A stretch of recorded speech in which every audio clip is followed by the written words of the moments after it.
తిరుపతి స్థానికులు, టీటీడీ అర్చకులు, టీటీడీ శాశ్వత ఉద్యోగస్తులు, జర్నలిస్టుల సమస్యలపై గళమెత్తారు కాంగ్రెస్ పార్టీ శ్రేణులు.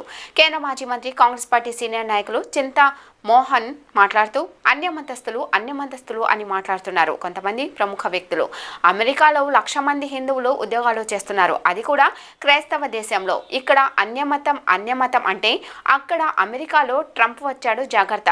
అన్యమతం గురించి నోరు తెరిచారో ఎవరో ఒకరు ట్రంప్కి జాబు రాస్తారు. 1,00,000 మంది హిందువులు ట్రంప్ తరుముతుంటాడు. ఇప్పటికే కెనడాలో జరుగుతుంది. అమెరికా, కెనడాలో 1,00,000 మంది హిందువులు ఉద్యోగాలు పోతాయి. చాలా జాగ్రత్తగా ఉండాలని హెచ్చరించారు. టీటీడీలో పనిచేసే ప్రధాన అర్చకులు, శాశ్వత ఉద్యోగస్తులు, జర్నలిస్టులకు అలిపిరి నుంచి పేరూరు వరకు ఉన్న టీటీడీ భూముల్లో ఒక్కొక్కరికి 5 సెంట్లు ఇంటి స్థలం ఇవ్వాలని అన్నారు. టీటీడీలో ఎస్సీ, ఎస్టీ, ఓబీసీలకు రూల్ ఆఫ్ రిజర్వేషన్ అమలు చేయాలని, ప్రమోషన్లు కల్పించాలని అన్నారు. ఈ కార్యక్రమంలో కాంగ్రెస్ నాయకులు